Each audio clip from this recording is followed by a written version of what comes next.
नमस्कार, 5 की बात में आपका स्वागत है। मैं हूं अखिलेश शर्मा। चुनावी रणनीतिकार प्रशांत किशोर के कांग्रेस में शामिल होने पर सस्पेंस अब भी बना हुआ है।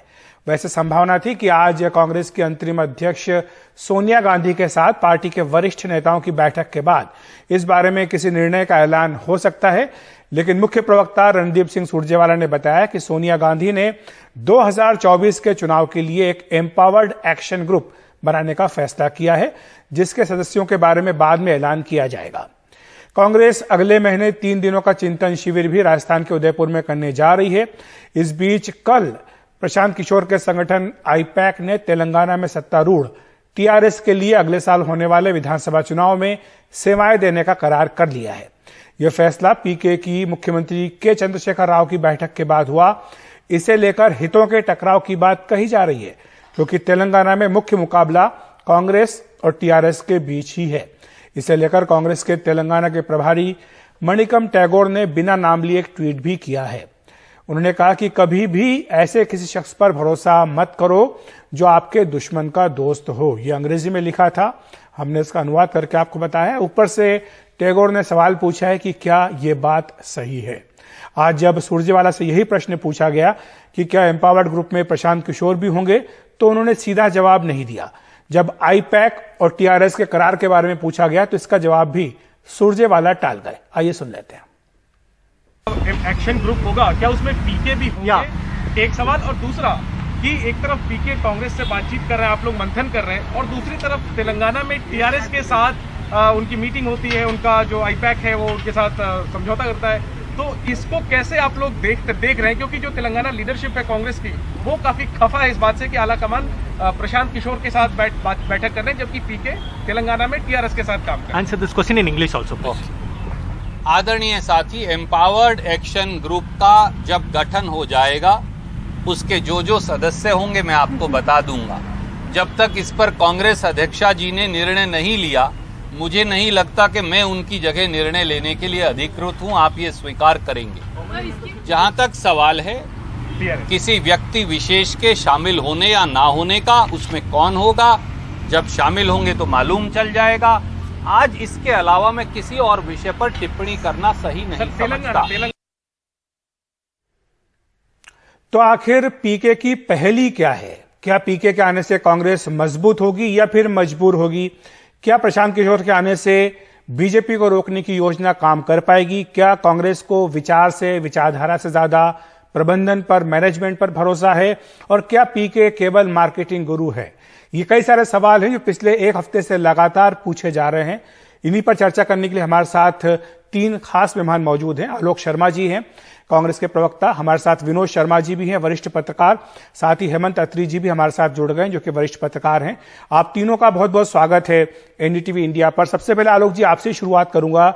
आखिर पीके की जरूरत क्यों पड़ गई है कांग्रेस की, और कांग्रेस क्यों खुल करके बताना नहीं चाह रही कि पीके की क्या भूमिका होगी? आज जब सुरजेवाला जी से पूछा भी गया तो उन्होंने सीधे सीधे जवाब नहीं लिया। उन्होंने कहा कि जब एम्पावर्ड ग्रुप के सदस्यों की घोषणा होगी तब आपको पता चल जाएगा।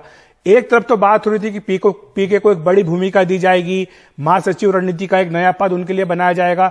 दूसरी तरफ एक एम्पावर्ड ग्रुप बना दिया गया, और उसमें भी पीके हैं या नहीं, इसके लिए जानने के लिए हमें इंतजार करना पड़ेगा। देखिए, मुझे लगता है कि जिस तरह का आज इलेक्शन इंजीनियरिंग हो रहा है और तमाम चीजें हैं, एटलीस्ट तमाम पार्टियां इस तरह के कंसल्टेंट ग्रुप्स या इस तरह के जो बुद्धिजीवी वर्ग हैं उनसे मदद लेते रहे। ये आज की कोई नई बात नहीं। और पीके के हम उनको सहयोग लेंगे, उनका वो पार्टी ज्वाइन करेंगे नहीं ज्वाइन करेंगे, हम सहयोग नहीं लेंगे, इनके ऊपर तो अभी निर्णय नहीं हुआ है। तो अभी ये सवाल जो आपका मूल सवाल है कि पीके की जरूरत क्यों आ पड़ी, तो मुझे लगता है ये सवाल थोड़ा सा अभी कहीं ना कहीं अपने आप में ही प्रश्न चिन्हों में है। मुझे लगता है कि चाहे वो टीआरएस रही हो, चाहे वो पहले पंजाब के लिए भी बात चली, चाहे वो ममता बनर्जी की पार्टी बीजेपी, जेडीयू, तमाम लोगों ने मदद ली है। किसी का पॉजिटिव अनुभव भी रहा है, किसी का नेगेटिव अनुभव भी रहा है। और इस तरह के स्ट्रेटेजिस्ट और ग्रुप्स और सेफोलॉजिस्ट जो हैं वो तो मीडिया चैनल्स की। आलोक जी, आप कह रहे हैं कि सवाल पर ही प्रश्न चिन्ह लगा हुआ है, लेकिन इस पर प्रश्न चिन्ह इसलिए नहीं लगा है क्योंकि आपकी पार्टी की ओर से ही, जो आपकी पार्टी अध्यक्ष है, उन्होंने एक बाकायदा समिति बनाई जिसमें बड़े जो वरिष्ठ नेता हैं कांग्रेस पार्टी के, वो उसमें शामिल थे। पीके ने बड़ा सा एक प्रेजेंटेशन दिया, उस प्रेजेंटेशन के ऊपर बाकायदा एक रिपोर्ट तैयार की गई। उस रिपोर्ट पर आज चर्चा भी हुई। ये कहा गया था कि इसके बाद फैसला बताया जाएगा, लेकिन उसके बजाय एक एम्पावर्ड ग्रुप घोषित कर दिया गया, इसलिए सवाल उठ रहा है। देखिए, मुझे लगता है कि जहां तक पीके की बात है, उसमें जरूर ये बात आई थी कि 72 घंटे में वो कमेटी अपनी रिपोर्ट देगी, और वो रिपोर्ट सोनिया गांधी जी को दी भी गई है।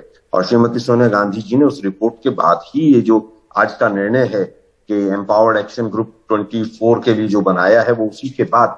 लेकिन उसमें अभी तक भी जहां तक पीके की बात है, उनकी किस रूप में सेवाएं ली जाएंगी या नहीं ली जाएंगी, वो अभी तक कहीं पर पिक्चर क्लियर नहीं है। पिक्चर क्लियर होगी, मैं एक अधिकृत प्रवक्ता के नाते में उसके बाद ही आपसे वो विचार शेयर करता।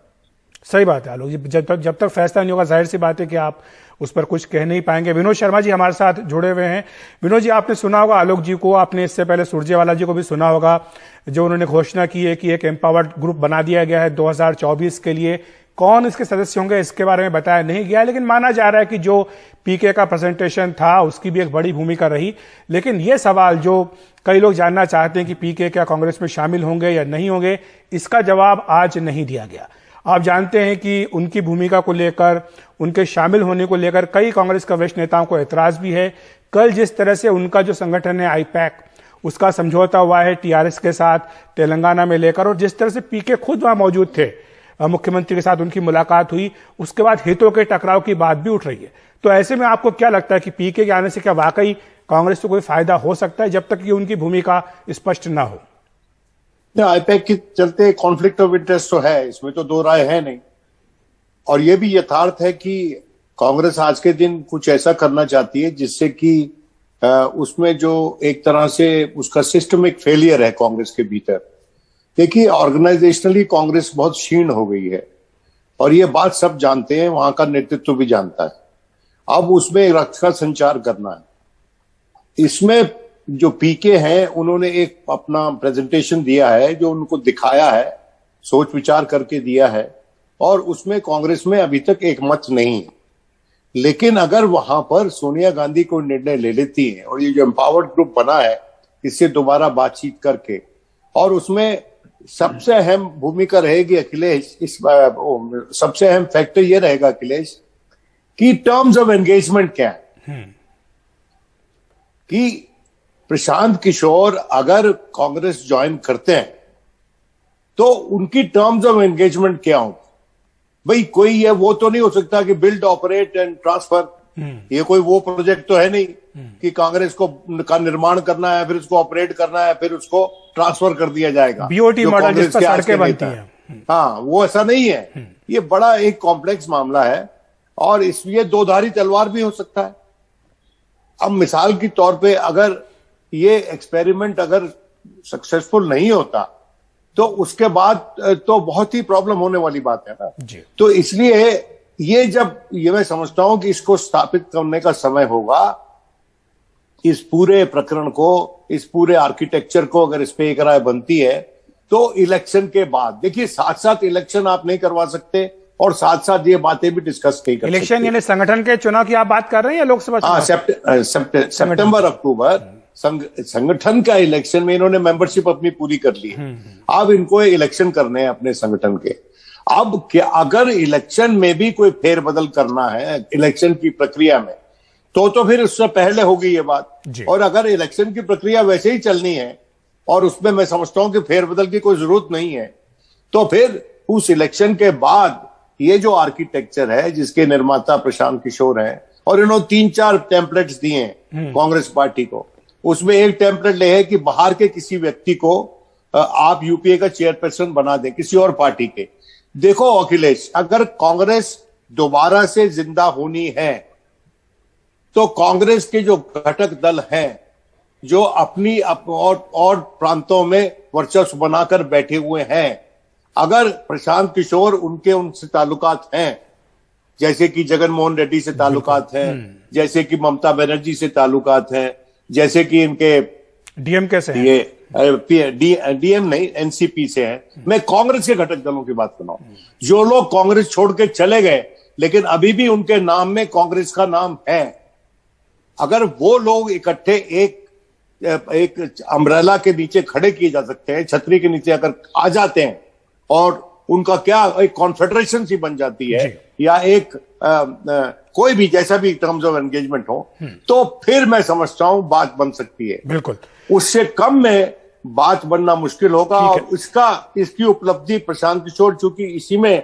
यही एक अहम फैक्टर हो सकता है कि सबको जानता है, सबको और बातचीत कर सबको एक छाते के नीचे ला सकते हैं या नहीं ला सकते हैं, टर्म्स ऑफ रेफरेंस पे ये बात भी होगी या नहीं होगी। हेमंत जी भी हमारे साथ हैं। हेमंत जी, क्या आपको लगता है कि प्रशांत किशोर जो कांग्रेस से बिछड़े हैं, चाहे एनसीपी हो, चाहे ममता बनर्जी हो या वाईएसआर कांग्रेस, सबको एक झंडे के तले ला सकते हैं? हम जानते हैं कि खबरें ये भी आई कि वो कुछ महीने पहले शरद पवार से इस तरह का फार्मूला डिस्कस करके भी आए, जिसमें यह कहा गया कि शरद पवार की पार्टी और ममता बनर्जी की पार्टी को मिला दिया जाए। दिक्कत यह है कि जिससे वो मिलते हैं उनके साथ एक फार्मूला डिस्कस करते हैं और कांग्रेस के साथ कुछ अलग बात होती है। क्या यह भी एक रुकावट का कारण हो सकता है जिसके चलते आज ये जो फैसला घोषित होने जा रहा था, एक तरह से इसको टाल दिया गया है? देखिए अखिलेश जी, कांग्रेस आज की तारीख में जिस दिशाहीनता और विचारहीनता की शिकार है, उसका सबसे बड़ा उदाहरण ये डेली आपके सामने आ रहा है। पिछले 10 दिन में 5 बार प्रशांत किशोर की सोनिया जी से और उनके कोर ग्रुप से मुलाकात हुई है। उसके अलावा कोर ग्रुप 21 अप्रैल को अपनी रिपोर्ट दे चुका है। उसके बावजूद आज तक इस पर कोई फैसला ना हो पाना, एक चीज बड़ी स्पष्ट है कि ना केवल कोर ग्रुप के अंदर, कोर ग्रुप ने तो कांग्रेस पार्टी प्रेसिडेंट पर छोड़ दिया है सीधा सीधा फैसला, उन्होंने कोई क्लियर कट रिकमेंडेशन नहीं दी है। समस्या क्या है, कोर ग्रुप इसका ओनर्स अपने ऊपर नहीं लेना चाहता। कारण साफ है कि प्रशांत किशोर एक राजनीतिक व्यक्ति नहीं है और कोई उनकी कोई सिद्धांत या विचारधारा भी नहीं है। वो विशुद्ध तौर पर एक इलेक्टोरल मैनेजर के तौर पे या साइकोलॉजिस्ट के तौर पे जो भी लेकिन आप वो राजनीति में आना चाहते हो, कहते हैं कि मैं सक्रिय राजनीति में आऊंगा। लेकिन राजनीति में आना एक बात है और उनको क्या भूमिका दिया जाना, और इतने एक्टिवली कांग्रेस पार्टी देश की सबसे पुरानी पार्टी है, बेशक आज जैसा विनोद जी ने कहा क्षीण अवस्था में है। इस सब के बावजूद आज कांग्रेस की हालत देखिए आप क्या है। प्रशांत किशोर ने 600 पेज की एक प्रेजेंटेशन दी सोनिया गांधी को, सारे टॉप लीडर्स वहां पर थे। उसके बावजूद कांग्रेस पार्टी के पास ना तो आज कोई लीडरशिप है रेगुलर, कांग्रेस पूरी की पूरी एडोकिज्म और पार्ट टाइम पॉलिटिशियंस के हवाले है। इसका उदाहरण मैं दूंगा, दिल्ली में जहांगीरपुरी में जो कुछ हुआ, अजय माकन भी अगले दिन जाते हैं वहां लोगों से मिलने के लिए 24 घंटे के बाद। तो इससे ज्यादा एडोकिज्म क्या होगा? नंबर 1। नहीं, पर वो तो जो प्रेजेंटेशन दिया, जो इंटरव्यू दिए हैं हेमंत जी, वो तो कहते हैं प्रशांत किशोर की ये जो हिंदुत्व और हिंदू बराम लड़ाई आप चला रहे हैं, जो राहुल गांधी ने बहस छेड़ी है, उनका तो साफ मानना है कि इन सब बातों का कोई मतलब नहीं है 2024 के चुनाव के लिए।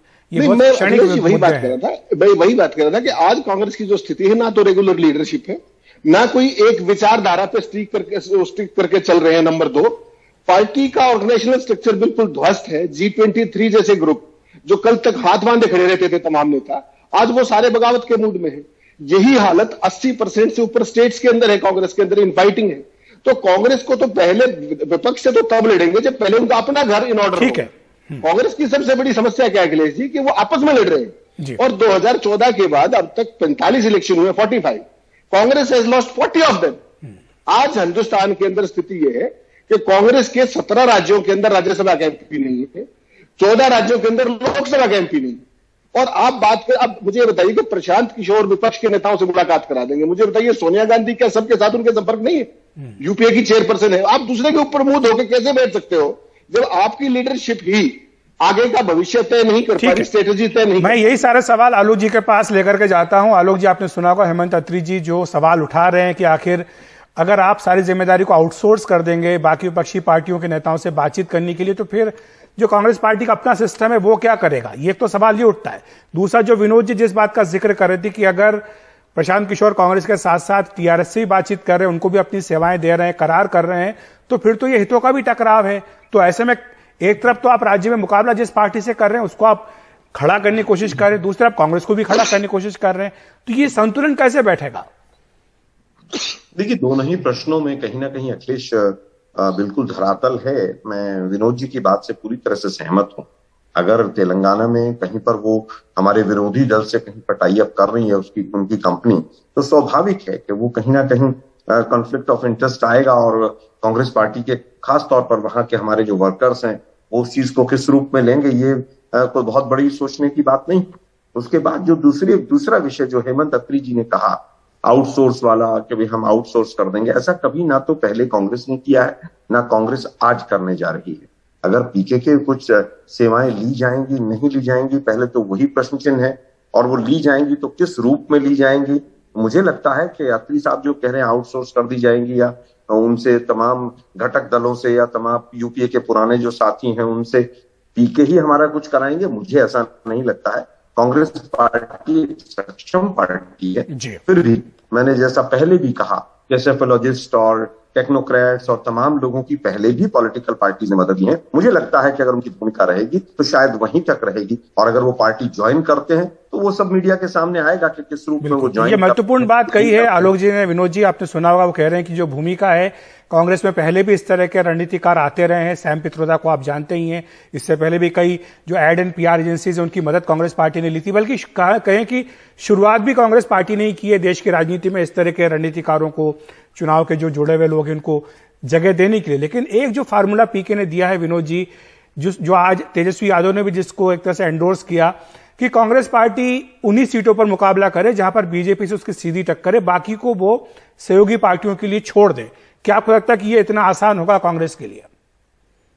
नहीं, देखिए आसान तो नहीं होता है किसी भी पॉलिटिकल पार्टी के लिए जमीन छोड़ देना, क्योंकि हर पार्टी जब इलेक्शन लड़ती है तो सोचती है कि अगर मैं जीत नहीं भी रही हूं पार्टी तो कम से कम मेरा विस्तार तो होगा, मेरा वोट परसेंटेज तो बरकरार रहेगा या बढ़ेगा, एक वो अट्रैक्शन होता है। लेकिन जैसा कि आज के दिन बताया जाता है कि कांग्रेस के पास साधन कम है, और साधन ना सिर्फ मटेरियल साधन बल्कि पब्लिक एक्सेप्टेबिलिटी वाला साधन भी कम है, ये भी सच्चाई है। तो कांग्रेस अगर उन सीटों पर लड़ती है जहां पर वो जीतने में सक्षम है और वहां पर अपना फोकस ज्यादा बनाती है तो एक ज्यादा प्रैग्मेटिक अप्रोच होगी।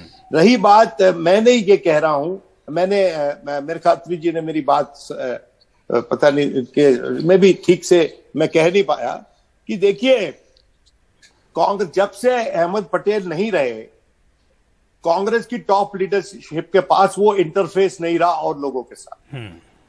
और अगर आपने देखा हो तो जब पंजाब में एक क्राइसिस था तो उस वक्त सोनिया जी ने स्वयं फोन किया अपने पंजाब के एमपीज को, ये कभी ऐसा होता नहीं था।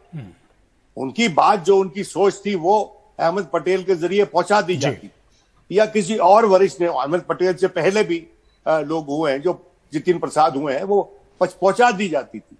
उनको कोई ऐसा व्यक्ति चाहिए जो पॉलिटिकली सेवी हो, फोकस्ड हो और जिसके पास आई फॉर डिटेल हो। बिल्कुल, लेकिन विनोद जी हम ये भी जानते हैं, जो खबरें आई हैं मीडिया में, कि जब अहमद पटेल वाली बात कही गई कि अहमद पटेल की क्या जगह ले सकते हैं प्रशांत किशोर, तो ये कहा गया है, हालांकि कितना सच है, कि प्रशांत किशोर की ओर से कहा गया कि नहीं, वो ज्यादा बड़ी भूमिका चाहते हैं, वो पार्टी के कोई मिनियन नहीं है जो इस तरह की भूमिका चाहते हो। तो जाहिर सी बात है कि ऐसे कई सारे मुद्दे हैं जिन पे भी चर्चा होनी बाकी है। हेनरी किसिंजर बोल देंगे उनको, अहमद पटेल नहीं बोलेंगे। अरे ये सब अनर्गल बातें। देखिए एक रोल के लिए उनको तैयार होना पड़ेगा।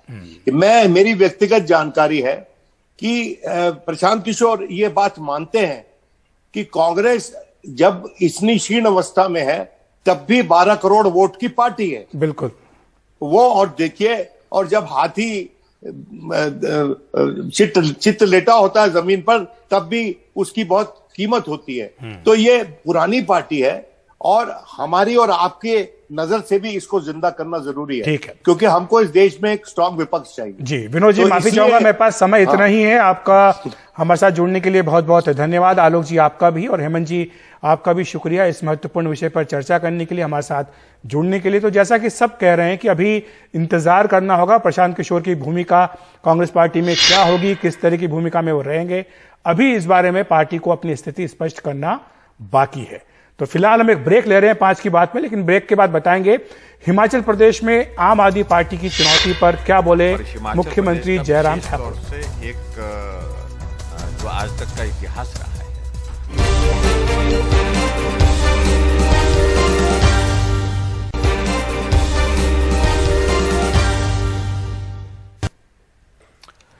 हिमाचल प्रदेश के मुख्यमंत्री जयराम ठाकुर आज दिल्ली में हैं। उन्होंने आज हिमाचल भवन में नए मीडिया सेंटर का उद्घाटन किया है, जहां हमारे सहयोगी राजीव रंजन ने उनसे बात की। जयराम ठाकुर ने बातचीत में कहा कि हिमाचल प्रदेश में उन्होंने कठिन समय में जनता के लिए काम किया और आगे भी करते रहेंगे। साथ ही उन्होंने कहा कि हिमाचल में तीसरे दल की कोई जगह नहीं है। करीब 6 महीने बाद हिमाचल प्रदेश में चुनाव होने जा रहे हैं। क्या बीजेपी फिर से सत्ता में लौटेगी या किसी और को मौका मिलेगा? बातचीत करते हैं हिमाचल प्रदेश के मुख्यमंत्री जयराम ठाकुर से। अपने 4.25 साल के जो कार्यकाल है, उस उपलब्धि को कैसे देखते हैं आप? मैं समझता हूं कि बहुत कठिन परिस्थितियों का दौर रहा कोविड की वजह से, लेकिन फिर भी उसके बावजूद हमने आदमी की जिंदगी को बचाने के लिए भी पूरे देश भर में बेहतरीन काम किया कोविड मैनेजमेंट के हिसाब से। और दूसरा, उसके साथ साथ में हिमाचल प्रदेश की डेवलपमेंट के लिए जो चीज़ें ज़रूरी थी वो की हैं। काम को रुकने नहीं दिया, विकास लगातार आगे बढ़ा, हर क्षेत्र में बढ़ा। और उन सारी चीज़ों को लेकर के मैं कह सकता हूं कि जो हमने इन 4.25 साल के कार्यकाल में जो काम किया हिमाचल प्रदेश में, उसको लोगों के बीच में ले जाएंगे, लोगों के बीच में बात करेंगे और निश्चित रूप से फिर हिमाचल प्रदेश में भारतीय जनता पार्टी की सरकार बनेगी। इस बार मुकाबला किससे आपका है? देखिए, स्वाभाविक रूप से मैं इस बात को बड़ा स्पष्ट करना चाह रहा हूं, हमारे सामने हिमाचल प्रदेश में मुकाबले में कांग्रेस ही होती है। और हिमाचल प्रदेश का विशेष तौर से एक जो आज तक का इतिहास रहा है, उसमें तीसरे दल की स्वीकार्यता हिमाचल प्रदेश में हुई नहीं है, चला नहीं है। प्रयत्न किए लेकिन सफल नहीं हुए। और अब की बार भी मैं ऐसा मानता हूं कि मुख्य रूप से मुकाबला हमारे कांग्रेस पार्टी के साथ है। लेकिन आम आदमी पार्टी जो है लगातार निशाना साध रही है और ब्रांड जो ईमानदारी का है, क्या जवाब होगा आपका? मैं समझता हूं कि प्रयास करना सभी दल के लिए आवश्यक भी होता है। वो प्रयत्न कर रहे हैं, प्रयास कर रहे हैं। और खास तौर से जिन बातों का जिक्र करने की कोशिश कर रहा हूं, उन बातों का हिमाचल प्रदेश में कोई बहुत ज़्यादा असर नहीं है। हमारी 4.25 साल की कार्यकाल की इस अगर बात कहें, कोई हिमाचल प्रदेश में उंगली उठाकर नहीं कह सकता है कि सरकार पर ये आरोप है। ईमानदारी की अगर बात करते हैं केजरीवाल जी, तो पूरा कॉन्ट्रैक्ट उनके नाम पर नहीं है। पूरे देश भर में हिमाचल देवभूमि के नाम से जाना जाता है। और देवभूमि हिमाचल प्रदेश में, जब से हमको हिमाचल प्रदेश में सरकार चलाने का ये सौभाग्य प्राप्त हुआ, आदरणीय प्रधानमंत्री नरेंद्र भाई मोदी जी के आशीर्वाद से, उनके मार्गदर्शन में, जगत प्रकाश नड्डा जी हमारे जो पार्टी के राष्ट्रीय अध्यक्ष हैं, अमित भाई जी हमारे पार्टी के वरिष्ठ नेता और केंद्रीय गृह मंत्री, उन सब के मार्गदर्शन में हम हिमाचल प्रदेश में पार्टी को चला रहे हैं। और हिमाचल प्रदेश में वर्तमान सरकार पर किसी भी प्रकार का ऐसा नहीं है कि जो उस पर उंगली उठा करके लेकिन वो कह सकते हैं। वो तो कहते हैं कि हिमाचल प्रदेश को आपने बर्बाद कर दिया। देखिए, उनके कहने से कुछ नहीं होता है, ना कोई आबाद होता है ना बर्बाद होता है। उनको इस बात को समझना चाहिए कि हिमाचल प्रदेश में आज से पहले की परिस्थितियों का अगर वो जिक्र करें, वो अलग बात हो सकती है, लेकिन वर्तमान परिस्थिति में भ्रष्टाचार के लिए हिमाचल प्रदेश में कोई जगह नहीं है। इस बात को बड़ा मैं स्पष्ट कर रहा हूँ। क्या हिमाचल प्रदेश में भी इस बार चुनाव जो है फ्री बिजली, फ्री राशन के नाम पर लड़े जाएंगे? नहीं, देखिए, हमने इस तरह का कभी नहीं कहा है। और मैं बड़ा स्पष्ट कर रहा हूँ, कुछ वर्गों को रियायत हमने जरूर दी है और सभी सरकारें देती हैं अपने अपने क्षमता के, अपनी जो उनके फाइनेंशियल वहाँ की कंडीशन है, परिस्थिति है, उसके अनुरूप देती हैं। और ऐसे में हमने भी कुछ दी है, लेकिन ऐसा नहीं है जैसे कि भाई सब कुछ फ्री करेंगे, ऐसा करेंगे, वैसा करेंगे। ये संभव भी नहीं है, व्यावहारिक भी नहीं है। और मैं ये कहना चाहूँगा, हिमाचल प्रदेश में जो हम कर रहे हैं, उन सारी चीज़ों से लोग अच्छी तरह से जो है वो सहमत हैं, वो सहयोग दे रहे हैं। इस बार एंटी इनकम्बेंसी फैक्टर का भी डर है? देखिए, स्वाभाविक रूप से सरकार के खिलाफ, नेता के खिलाफ एंटी इनकम्बेंसी हो जाती है। सभी को खुश तो नहीं कर सकते हैं, लेकिन फिर भी ऐसी स्थिति हिमाचल प्रदेश में अब की बार नहीं है। कोई ऐसी एंटी इनकम्बेंसी वाला कोई विषय ही नहीं है। क्या गुजरात मॉडल भी फिर से यहाँ भी अपना सकते हैं कि मंत्रियों विधायकों को कई सारे टिकट काटे गए थे? देखिए, पार्टी हाईकमान तय करेगी पार्टी का टिकट, किसको चुनाव लड़ाना, ये पार्टी का नेतृत्व तय करता है। और उसके लिए कुछ चीज़ें बेसिक होती हैं कि कौन बेहतर कर सकता है परफॉर्म चुनाव चुनाव के परिणाम की दृष्टि से, और कौन जो काम करते हुए अच्छा काम जिसने किया है उसके लिए आकलन के लिए एक नहीं अलग अलग पैरामीटर्स हमारी यहाँ पर रहते हैं। और उसके बाद पार्टी सर्वेक्षण करती है, पार्टी फीडबैक लेती है और विनेबिलिटी क्राइटेरिया रहता है और पार्टी का नेतृत्व तय करता है। पार्टी का नेतृत्व जो तय करेगा, जो निर्णय होगा उस निर्णय के साथ चलेंगे, सरकार बनाएंगे। एक अंतिम सवाल कि हिमाचल में यह भी रहा है कि रिपीट नहीं होता है, खासतौर से कैसे देखते हैं? लेकिन कभी तो शुरुआत होती है। मैं जहां से चुनाव लड़ता था वहां जमानत नहीं बचती थी, लेकिन आज मैं वहां से 5वीं बार विधायक हूं, तो ऐसी शुरुआत हिमाचल प्रदेश में की जा सकती है। और अब की बार तो आपने देखा है कि उत्तराखंड में जब से अस्तित्व में आया तब से सरकार कोई रिपीट नहीं हुई थी, लेकिन अब की बार फिर रिपीट हुई है। उत्तर प्रदेश में कितने सालों के बाद वहां पर सरकार रिपीट हुई है, योगी जी वहां पर फिर से बने। तो ऐसे में हम हमेशा इस बात को तय करके चलेंगे, ये नहीं हुआ है तो नहीं होगा, ऐसा नहीं है। निश्चित रूप से अब की बार होगा और रिवाज भी बदल गया है, परिस्थितियां भी बदल गई है। हिमाचल में भाजपा की सरकार है, भाजपा की सरकार बनेगी। तो ये थे हिमाचल प्रदेश के मुख्यमंत्री जयराम ठाकुर, जिनका मानना है कि इस बार इतिहास जो है नया बनेगा हिमाचल में, यानी फिर से बीजेपी की सरकार बनेगी। नई दिल्ली में कैमरामैन कानू पात्रा के साथ राजीव रंजन, एनडीटीवी इंडिया। आज की बात में अभी ले रहे हैं एक ब्रेक के बाद बताएंगे महाराष्ट्र में किस तरह से लाउड स्पीकर पर छेड़ा हुआ है घमासान।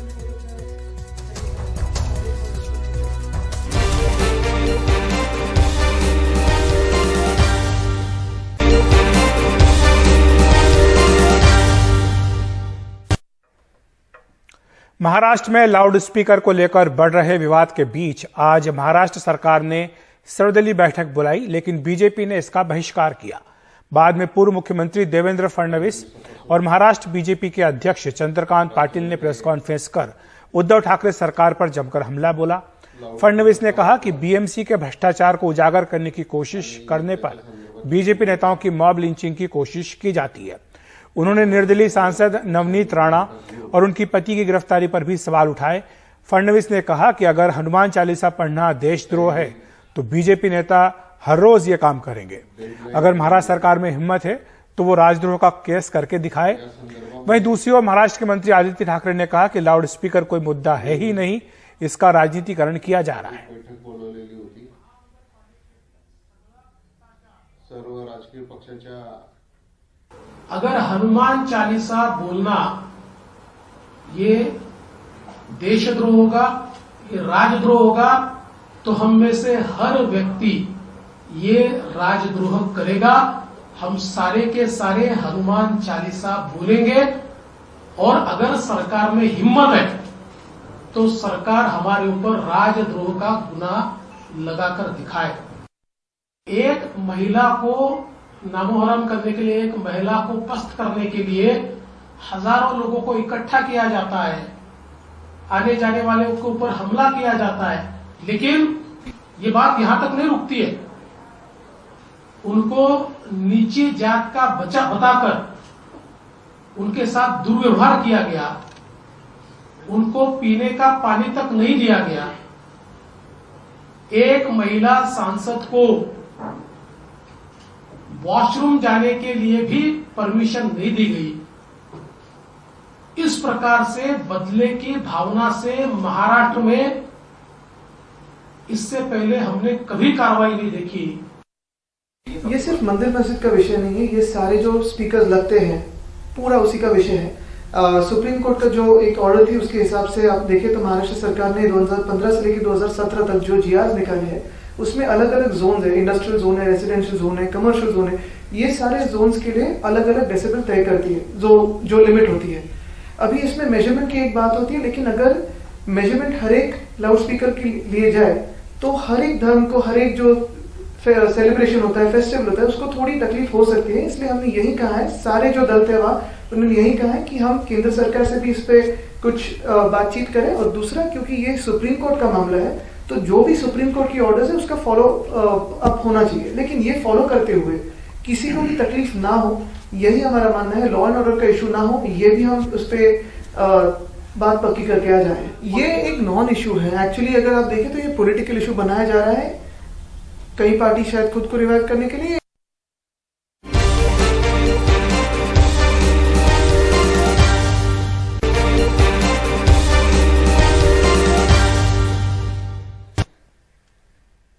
पहले रूस यूक्रेन युद्ध और अब इंडोनेशिया की ओर से पाम ऑयल के एक्सपोर्ट पर रोक लगाने से खाने के तेल के दाम बढ़ गए हैं।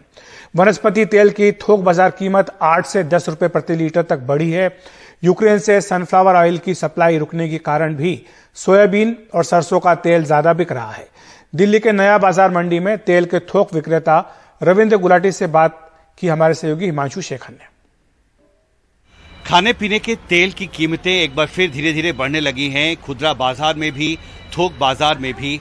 मैं इस वक्त अनाज मंडी में हूं और मेरे साथ गुलाटी जी हैं जो पिछले कई दशक से तेल का व्यापार कर रहे हैं। पिछले 2 हफ्तों में कौन कौन से खाने पीने के तेल हैं जो यहाँ जो थोक व्यापार है उसमें महंगे हुए? पिछले 2 हफ्तों से नहीं, 1 हफ्ते से ही महंगे हुए। पहले जब से बाजार में खबरें आ रही हैं कि हाँ भाई वहाँ से बैंड हो गया, नहीं हुआ, सब कुछ हो गया, सब अफवाह पे जोर था। आज जो उन्होंने क्लियर कर दिया इसमें कोई बैंड नहीं हुआ, सब प्रतिबंध खोल दिया है। जो 10 रुपए किलो भाव बढ़ा है वापसी आज 4 रुपए किलो का बंदा आज में है। आज में अगर ये पूरी तरह खुल जाएगा, जब से माल कम आ रहे हैं आ जाएंगे तो ये बाजार और नीचे हो जाएगा। क्योंकि इसके साथ मेन कारण ये भी है कि विदेशी मुद्रा जो कि डॉलर रहा है हमारा, वो घटता ही नहीं है। जब वो घटेगा नहीं तो हमारे देश में कैसे माल आएगा हमारा? मेन कारण डॉलर से भी आता है। डॉलर महंगा चल रहा है, पेट्रोल महंगा चल रहा है, इस चक्कर में कीमतें नहीं घटती। इस चक्कर में एक उथल पुथल पूरे बाजार, पूरे मंडी में दिखाई दे रही है। मेरे साथ चौधरी नसीमुद्दीन हैं जो एरिया सेल्स मैनेजर हैं कारगिल इंडिया का। क्या वजह है कि बीच में ये खबर आई थी कि फिर से खाने पीने के तेल सस्ते होने लगे हैं, पर पिछले 1 हफ्ते 2 हफ्ते में एक बार फिर से उछाल दिख रहा है? मतलब इंडिया में अगर मैं बात करूं तो सोयाबीन की फसल भी मतलब एमपी में होती है या थोड़ी बहुत जगह महाराष्ट्र में होती है, बाकी यहाँ कहीं होता नहीं है सोयाबीन। तो सोयाबीन और पाम ये सब बाहर के ही प्रोडक्ट है। तो जैसे जैसे गवर्नमेंट रिएक्ट करती है ऐसे ऐसे बाजार बढ़ता है। आपको लगता है कि जो तेल हम आयात करते हैं बाहर से, क्योंकि इंटरनेशनल मार्केट में अभी उथल पुथल चल रही है, तो उसका असर भारत में दिखता रहेगा? बिल्कुल दिखेगा, क्योंकि हम 70% 60% जो तेल है वो सब बाहर से ही आता है। हमारे पास सरसों है तो सरसों का एक अपना अलग यूज होता है, बट जो सोयाबीन है और जो सनफ्लावर है और जो पाम है या ओलिन है या वनस्पति है वो सब बाहर की कंट्री पे डिपेंड करता है। तो वो सब बाहर ही रहेगा। तो वो बाजार कीमतों में उछाल अभी फिलहाल कीमतों में 1 हफ्ते तक, मुझे ऐसा लगता है कि 15 दिन तक उछाल रहेगा, जब तक कि कुछ डिसीजन ऐसे ना आ जाएं इंडोनेशिया और मलेशिया सरकार के कि हम कुछ चेंजेस कर रहे हैं पॉलिसी में, तब तक बाजार में गर्मी बनी रहेगी। जी, हमसे बात करने के लिए शुक्रिया। तो नया बाजार से पूजा आर्या के साथ हिमांशु शेखर, एनडीटीवी इंडिया।